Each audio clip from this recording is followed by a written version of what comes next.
아들 3명만 돼보세요. 와, 어제 함동호 목사님 아이들이 왔다 갔어.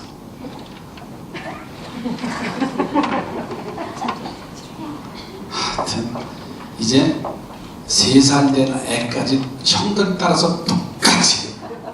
와. 그래서 사모님한테, 야, 사모님 점심을 먹고 갔어요. 사모님 대단합니다. 그랬더니요, 뭐라는 줄 아세요? 교회니까요. 뭔 말이죠? 교회니까 지금 내가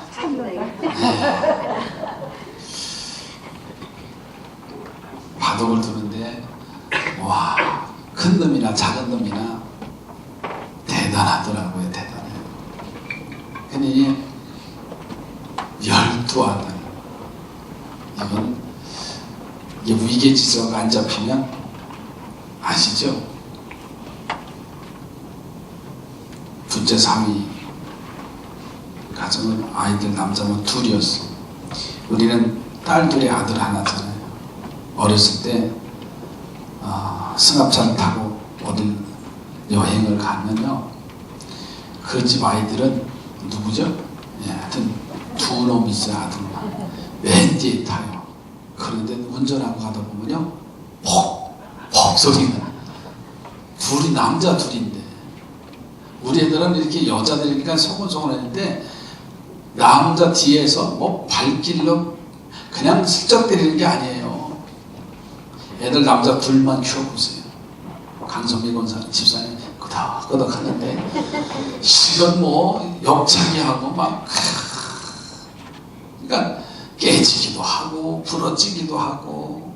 12 아들들만 12를 표현했으니까는 이루 말할 수 없는 일들이 일어났잖아요. 그러니까 야곱의 그 생애를 보니까 순탄한 생애는 아니었어요. 어려서 지나친 욕심 때문에 형에게 고통을 당하기도 하고 외삼촌 라반의 집으로 도망가기도 해요.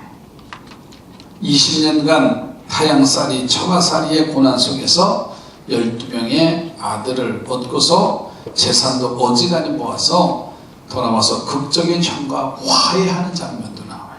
그러나 세겜 땅에 가서 딸 디나가 몸을 망가뜨리는 그런 사건이 일어나고 그 아들들은 그 세겜 성주의 아들들을 죽이는 그런 살인사건까지 일어나요. 뭐 하나하나 과정을 보면 바람잘 날이 없어요. 또 막내 아들 베냐민을 사랑하는 장면이 나오는데 요셉을 잃은 슬픔을 잊을 수 있을 때 7년이나 계속되는 흉년에 굶어 죽을 처지가 됩니다. 그때 야곱은 애굽에 양식이 있다는 소식을 듣고서는 아들 10명을 애굽으로 보내요. 그래서 양식을 사오게 합니다. 왠지 불안한 야곱이 막내 아들 베냐민은 그 양식을 사러 가는 그 아들들의 일행에 넣지도 않아요.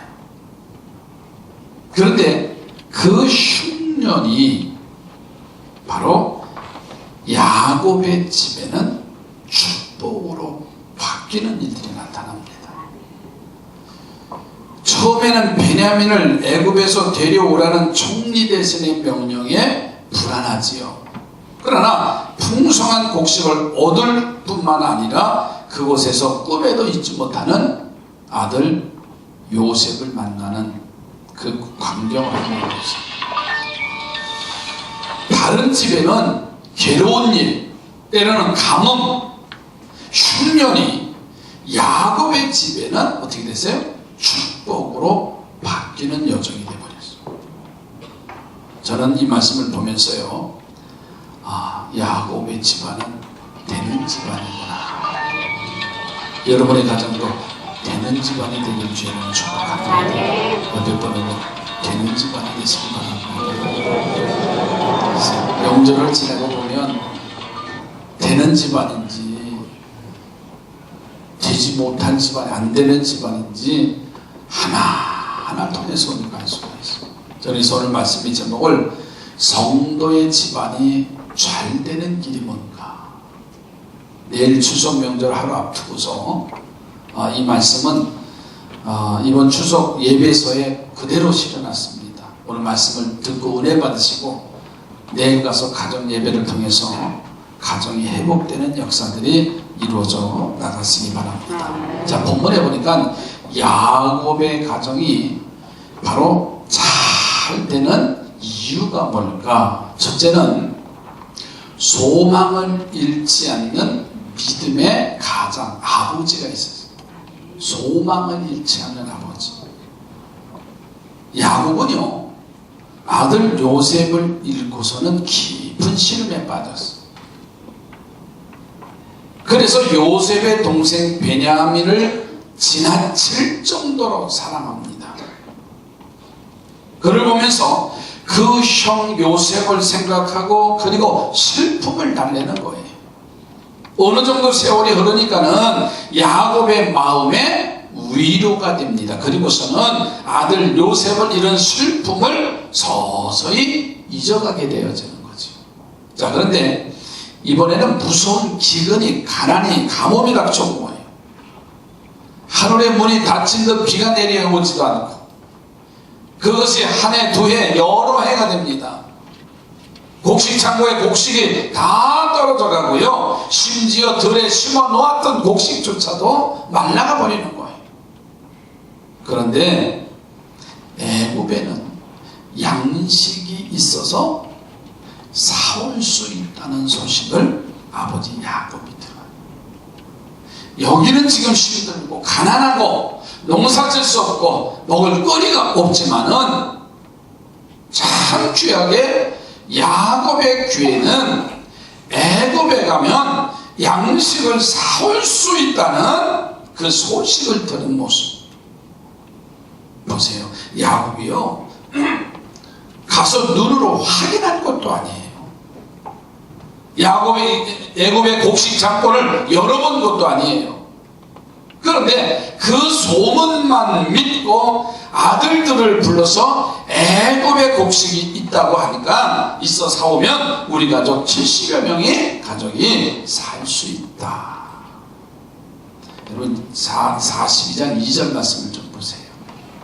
야곱이 또 이르되 내가 들은즉 저 애굽에 곡식이 있다 하니 너희는 그리로 가서 거기서 우리를 위하여 사오라. 그러면 우리가 살고 죽지 아니하리라. 할렐루야. 야곱의 진실한 믿음의 삶을 여기서 볼 수가 있어요. 믿음은 들음에서 난다고 했어요. 우리 모두가 주님의 소식을 듣고 구원받은 하나님의 자녀들입니다. 자, 그러니 들을 귀를 가진 것은 아주 귀하고 복된 일이에요. 여러분 복된 귀가 되시기 바랍니다. 잘 들어야 돼요. 이번에 명절을 통해서도요, 서로 이야기할 때도 좋은 소식만 듣기를 바라요. 상처될 만한 소식은 아예 귀가 딱 막히고 눈이 보이지도 않고 좋은 일들만 봤으면 좋겠어요. 그게 믿음의 야곱이 바로 애굽에 그 소식을 들었을 때에 그의 믿음이 생겨났어요. 그 믿음의 길을 야곱이 가졌다는 말이에요. 그래서 야곱은 10명의 아들들을 머나먼 애굽 땅으로 곡식을 사러 보냅니다. 자, 그런데 그 길이 너무나 험한 길이다. 그 길을 너무나 잘 아는 야곱. 그래서 말지 아들 베냐민만 남겨두고 4절에 가서 보니까는 막내 아들 베냐민만 남겨두고 10명이 함께 다녀오라고 했어요. 자, 4절 보세요. 야곱이 요셉하고 베냐민은 그의 형들과 함께 보내지 아니하였으니 이는 그의 생각에 재난이 그에게 미칠까 함이더라. 이것을 보니까 아들들이 곡식을 사러 가는 길이 위험하다는 것을 여기서 표현했어요. 요즘처럼 교통이 발달되고 통신이 발달되고 별 문제가 되질 않습니다. 내나 나라도 아닌 타국에까지 간다는 것은요, 생명을 내놓는 일과 마찬가지입니다. 그런데 야곱은 곡식을 사오면 우리가 살 것이라는 소망을 잃지 않았어요. 그래서 아들들이 먼 길을 가도록 재촉하는 장면입니다. 여러분, 이것이 믿음이라는 거예요. 그래서 예수님은 도마에게 이렇게 말씀하시죠. 도마야, 와서 내 손에 못 잡고 그가 내 옆구리에 장자국을 만져봐라, 이렇게 말씀하셔요. 그러면서 하신 무슨 말씀이 뭐냐면, 믿음 없는 자가 되지 말고 믿는 자가 되라고 당부하셔요. 너는 만지고 봤지만 그러나 보지 못하고 믿는 자가 더 복이 된다는 말씀을 하시잖아요. 오늘 야곱의 이 믿음을 갖기를 바랍니다. 가정이 훌륭한 소망과 믿음을 가졌으니 그 가정이요, 잘 될 수밖에 없어요. 그러니 우리 성도들은 여러분의 가정이 야곱의 가정처럼 환란이 축복이 시작되는 복된 가정이 되기를 주의 이름으로 축복합니다. 믿음의 가정 한 사람만 있어도요, 그 가정은 살아갈 수 있어요. 때로는 여러 가지 혼란과 풍파와 어려움이 오는 건 사실이에요. 그래도 누군가가 기도하는, 누군가 믿음을 가지고 그 가정을 이끌어가는 그 사람 한 사람만이라도 있으면 바로 되는 집안이라는 거예요. 옆에 보고 다시 되는 집안이 됩시다. 그게 누구라고요? 나. 믿음 있는 내가 바로 서 있을 때 되는 집안이 되는 거예요. 두 번째로는요, 순종하는 아들들이 있을 때 되는 집안이에요. 야곱의 아들들 보세요. 아버지의 명령에 순종을 하잖아요. 아버지 명령에 모든 아들들이 다 예하고 순종했어요. 루벤 큰아들서부터 시몬, 레위, 유다, 스불론, 이사갈, 단, 갓, 아셀, 납달리 모두 11명의 자녀들이 다 순종을 해요. 자 보세요. 왜 모든 자녀들 10아들이요, 왜 곡식을 애굽으로 살아가야 합니까? 당신 먹을 것이 귀합니다. 또 70명의 식솔들을 가서 곡식을, 양식을 사오려고 하면은요, 얼마나 많이 필요한지 몰라요. 보세요. 이번 명절에 내가 예언할게요. 그냥 한두 명이 둘이서 식사하시던 분이 자녀들이 오고 친족들이 와가지고 한 20명 됐단 말이에요. 쌀자루가 금방 푹 들어가요. 와, 둘이 먹고 혼자 먹으면 들어가지도 않아요. 있는지 없는지도 다 몰라요. 그런데 여러 식구들이 먹으면요, 그냥 2배가 아니라 3배, 4배가 돼요. 갈비 한 짝 가지고도 모자라요. 왜 그렇게 맛있는지 몰라요. 그러니 한두 명이 가서 애굽에 가서 양식을 사오는 게 아니라 될 수 있으면 많은 일꾼들을 들고 올 수만 있으면 애들까지 데리고 가서 그 양식을 사와야 하는 상황이에요. 자, 그런데 더 중요한 것은요, 그 광야의 길을 갈 때 맹수들이 나타납니다. 그 광야의 길을 갈 때 도적들이 나타납니다. 강도의 위협과 맹수의 위협을 피할 수 있는 것은 여러 사람이 모여서 가야 한다는 사실이지. 그런데요, 아버지가 막내 아들 베냐민만 열애시켜놨잖아요. 그럴 때 10명의 자식들이 뭐라고 얘기했어요? 아버지, 베냐민의 생명만 생명이고 우리는 저 광야길에서 맹수한테 강도를 만나도 괜찮습니까? 아마 이렇게 따질 수 있는 건 당연해요. 맞죠? 그래서 여러분들 다 알아서 대답을 안 했는데 내 상황과 형편만 대보세요. 다 자기 중심이 돼버려요. 여러분, 야곱의 가문이 잘 되는 가정이 된 이유는 그 10아들 모두가 다 아버지의 명령에 한결같이 순종하고 함께 동행을 하는 거예요. 여러분, 때로는 이번 명절에 고향을 간 분들이 고향에 이제 이것저것 바리바리 차에다 실어주세요. 예전에 차 없어서 다 들고 와야 되지만 다 들키는데 지금은 차 있어서 차 트렁크에 살짝 넣으면 아무것도 안 보여요. 그런데 누구는 쌀 한 자루 더 주고, 이렇게 보니까 나는 한 자루만 줬다. 기분 좋아요, 나빠요? 대답해 보세요. 좋아요, 나빠요? 나빠요. 그렇지요, 나쁘지요. 어떻게 쟤는 올 때마다 젖으면 더 가져가고 나는 왜 하나밖에 안 줘? 이게 눈에 보이기 시작하면요 되게 서운해요. 용돈은 누가 더 갖다 주고? 내가 더 갖다 주고, 꼭 내가 더 갖다 주는 것 같아요. 봤어요? 근데 내가 더 드리는 것 같아. 지금 내 얘기하는 거예요, 지금.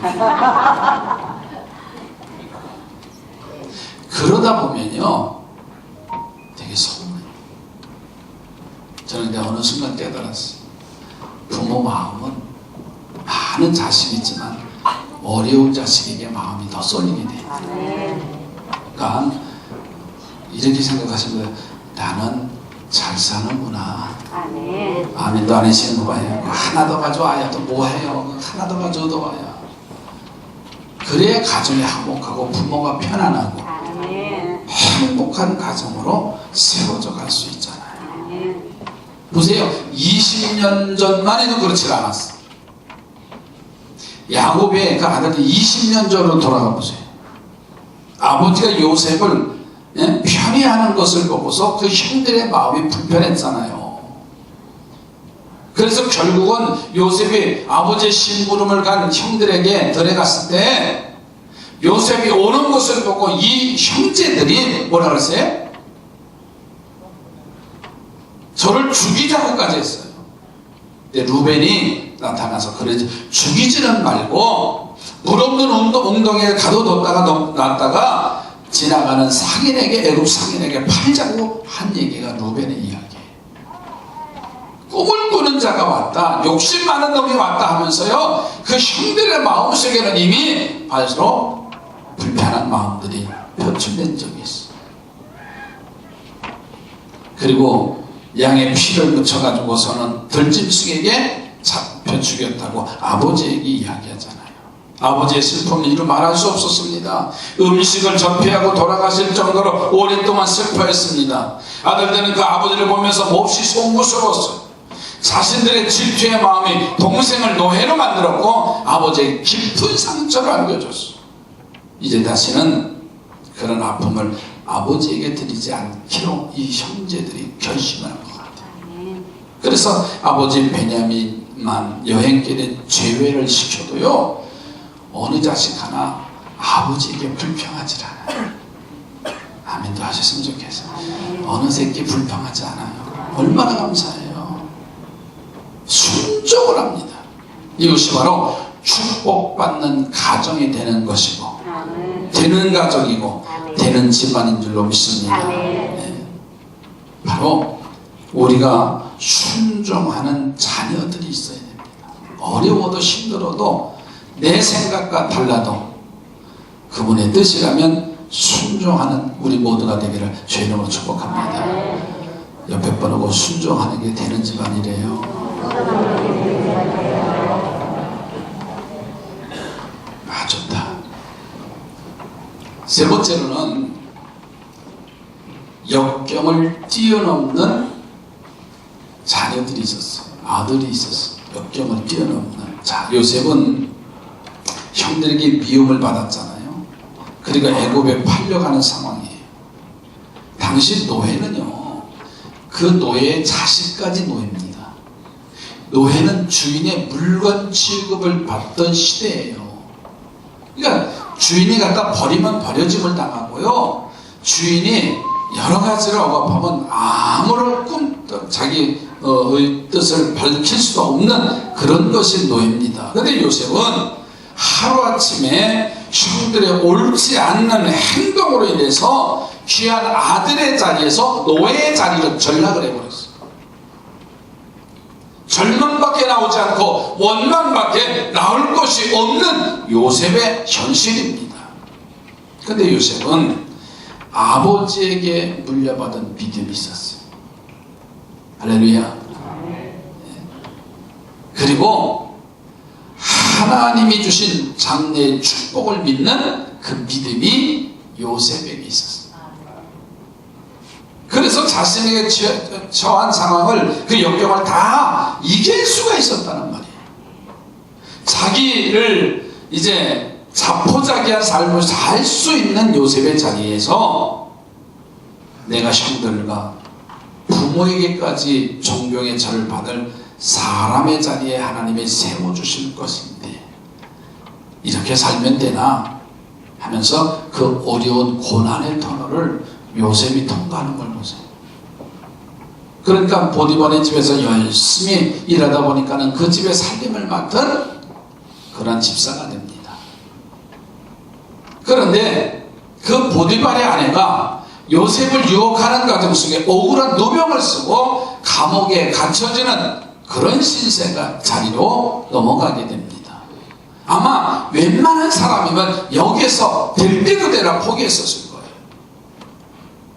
노예의 자리도 절망이지만 죄수의 자리는 더더욱더 큰 절망입니다. 이제는 죽을 때까지 감옥에서 나올 수 없을는지도 모르는 그런 상황이잖아요. 그런데도 요셉은 그 역경을 옳지 않는 방법이 아니라 진실과 성실의 방법으로 감옥에 갇힌 죄수의 몸이지만 헤쳐나가잖아요. 결국은 전옥의 눈에 띄게 되어서 감옥의 모든 일을 맡은 관장하는 자리에, 책임 있는 자리에 들어갑니다. 하나님이 그런 요셉을 축복하시지요. 지혜를 주셨습니다. 그래서 술 맡은 관원장, 떡 맡은 관원장이 왕의 노여움에 감옥에 투옥되었을 때 그들의 것을 풀어주는 역사가 나다. 하나님이 주시는 지혜가 복입니다. 여러분, 아무리 세상 것이 좋다 할지라도요, 하나님이 그때그때마다 위로주시는 지혜를 가지고 있을 때만이 살리는 역사가 나다. 그렇잖아요. 우리 부모님들 보세요. 배우지 않으셨어도요, 좋은 가문에 태어나시지 않았어도요, 우리를 훌륭하게 우리를 가르치고 그리고 세워주셨잖아요. 아멘도 안 하시는가 봐요. 어쩌자고 내가 그 집에 태어났냐고. 아니에요. 태어났으니까 내가 있잖아요. 제가 그랬잖아요. 난 초등학교 6학년 때 뒤에 세보시라는 책을 보니까 펜판이 있어. 야, 다 서울 애들이야. 무슨 학교, 국민학교는 펜판 하는데 내 생각이 문득 해. 우리 엄마는 왜 인류 시절 만나? 얼마나 나중에 얼마나 창피한지요. 우리 엄마가 우리 아버지한테 시집 왔으니까 20여 개는 존재가 생겼잖아요. 나 같은 존재가 생긴 거지. 없으면 서울로 김씨네 가서 내가 낳았으면 김씨가 있겠어요? 내가 있겠어요? 그때 문득 생각이, 그래, 내 부모가 최고다. 그렇잖아요. 그 믿음, 요셉의 그 믿음을 가지고 또 하나님이 주시는 그 소망을 가지고 절대로 포기하지 않았다는 거예요. 그러니까 하나님이 포기하지 않는 그에게 지혜를 주셔서 꿈을 해몽하고 애굽의 국무총리의 자리에 오르게 하시는 역사가 나타났어요. 여러분, 7년의 풍년 때에 닥쳐올 7년의 흉년을 위해서 양식을 비축하고 오직 7년의 흉년을 잘 치료하는 하나님의 일꾼으로 하나님이 세워주시잖아요. 그런 애굽 민족만 구한 것이 아니잖아요. 멀리 가나안에서 양식이 떨어져 죽어갈 아버지 이하 온 가족의 생명까지 구하는 일까지 감당하게 되고 아들을 잃고 슬픔에 처한 아버지 야곱에게 너무나 기쁜 소식을 전하는 복된 아들이 된 줄로 믿습니다. 오늘 우리 가정이 되는 집안이 되려면요, 바로 요셉과 같이 그 역경을 뛰어넘는 자녀들이 있어야 됩니다. 그러니까 그 역경을 뛰어넘는 자녀만 있으면요, 그 집안은 잘 되는 가정. 오늘 이 시대 보세요. 어려운 시대잖아요. 그러나 이 어려운 시대에 우리가 가정의 자녀들이 어려움을 뛰어넘고 승리할 수 있는 자녀가 된다면 아마 우리 가정도 야곱의 가정처럼 흉년이 축복의 시작이 되는 역사를 이룰 줄로 믿습니다. 그러면 이런 자녀는 어떻게 만들어지는가? 하루아침에 자녀가 만들어지지 않잖아요. 어제도 운동을 저녁에 설교 다 준비하고 저녁을 먹고 운동을 하러 저 시내물공원 쪽으로 가는데 마을 그 사거리 옆에서 교통사고 난 경찰차들이 몇 대가 왔어. 이렇게 가보니까는 그 개인 택시 오고 배달하는 오토바이가 옆에 측면을 받아서 가보니까 사람은 다 병원을 이송했는데 오토바이는 다 부서져 지금도 있을 거예요. 어제 오다 보니까 있어. 저는 그 모습을 보면서 정말 우리가 자녀들 향해서 얼만큼 우리가 준비하고 기도해야 되는가. 나쁘다는 말은 아니에요. 순간순간 어려움을 당할 수 있는 게 우리의 가정이에요. 명절 앞두고 그 부모들은 생각해보세요. 얼마나 가슴이 저리겠어요. 좋은 날 기쁨의 소식이 와야 되는데 좋은 날 슬픔의 어려움의 소식이 온다고 한다면 그처럼 우울한 일이 없잖아요. 그래서 정말 믿음의 자녀가 되기 위해서, 되는 집안이 되기 위해서는요, 첫째는 부모의 기도가 필요합니다. 야곱은 기도의 사람이잖아요. 환도뼈가 위골되도록 기도의 줄을 놓지 않았던 야곱의 모습. 우리 자녀들이 역경을 넘는 요셉 같은 인물이 될 수 있는 것은 바로 오늘 기도하는 사람이 있어야 됩니다. 그래서 오늘 우리 성도들은 기도의 부모가 되기를 주여로 축복합니다. 옆에 보고 기도의 부모가 됩시다. 우리는 그 응답 기도가 응답될 때까지 기도하는 거예요. 아니 응답됐다 할지라도 기도의 역사는 계속해서 나가는 거예요. 더 나아가서는요, 예배의 본을 보이는 부모에게 이런 자녀가 나타난다. 보세요. 야곱이 세겜 땅에 가서 딸 디나가 세겜 성주의 아들들에게 강간당하는 가정에 환란이 왔어. 그런데 아들들이 세겜 성주의 집에 할례를 행하면 통혼하겠다고 거짓으로 약속합니다. 그들이 할례를 행하고 이제 고통 속에 있을 때 이 야곱의 아들들이 가서 살인하는 장면이 나와요. 이제 야곱의 가정과 세겜성 사람들과 전쟁이 있게 될 것이고 야곱의 가정은 멸망당할 위기에 처합니다. 이때 야곱은요, 온 가족을 불러놓고서 위대한 결단을 해요. 야곱이 이에 자기 집사람과 자기와 함께한 모든 이에게 창세기 35장 2절로 3절에 이렇게 말합니다. 너희 중에 이방신상을 버리고 자신을 정결케 하고 의복을 바꾸라. 우리가 일어나 베델로 가자. 나의 환난 날에 내게 응답하시며 나의 가는 길에 나와 함께 하신 하나님께 내가 거기서 단을 쌓으려 하노라. 이렇게 말해요. 어려움을 당하고 힘든 여정 속에서라도 야곱은 하나님이 함께 하시는 것을 그제서야 알았어요. 하나님이 약속한 베델로 올라가자고 말합니다. 여러분, 그 환난 때에 하나님께 예배하러 가겠다는 그 결단이, 이런 아버지의 믿음의 본이 자녀들을 특히 요셉에게 전달이 됐고, 그 본이 노예나 죄수의 자리에서도 하나님을 경외하는 것을 단 한시라도 잃어버린 적이 없어요. 이제 말씀을 마칩니다. 믿음과 소망의 부모님들이 되십시다. 순종하는 자녀들이 되십시다. 그리고 역경을 헤쳐나가 하나님의 뜻을 찾는 요셉과 같은 자녀들이 되어보십시다. 우리 삼산교회 성도들의 가정은 되는 가정, 되는 집안, 흉년이 축복의 시작이 되는 기적을 만드는 믿음의 가정, 이번 해피한 명절이 되기를 주님으로 축복합니다.